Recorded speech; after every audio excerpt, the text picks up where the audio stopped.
I'm Cal from Craig, Gloucestershire, and today I'm finding out about the new kid on the block, ripple effects mapping.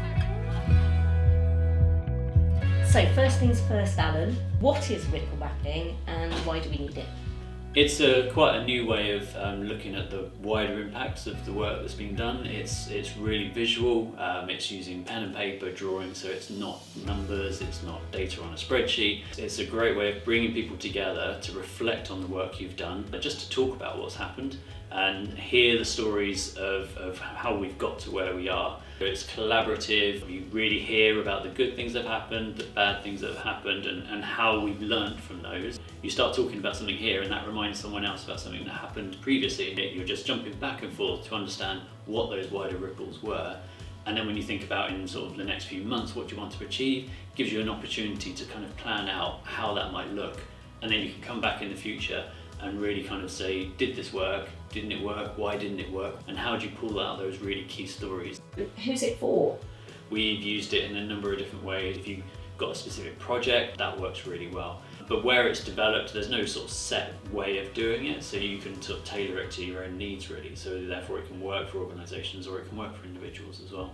And in my role as a creative catalyst, it started to click that actually this was a really great method for me to capture the work I'm doing.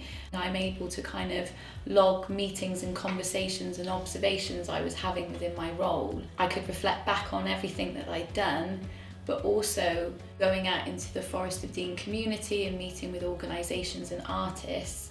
I've kind of championed ripple mapping, especially for artists and people in the creative sector, because I think it captures that kind of work really well.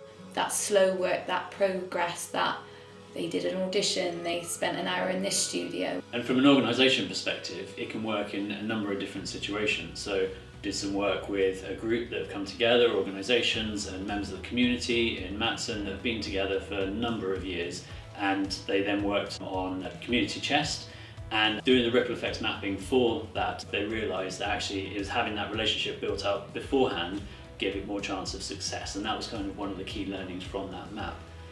We've also done it for breathing space, so this is a fund where we're bringing people together to sit back and think about how they want to sort of use that money, how they reflect on their work going forward, and bringing them together at this early stage meant that they could talk about their ideas, share learnings, and sort of connect with each other, and then actually from an evaluation perspective, they don't have to do anything else for another few months until we bring them all back together. They know the sort of questions we're asking, they know what the workshop looks like, and they just talk and bring together their learnings and how they're going to take that forward in the future.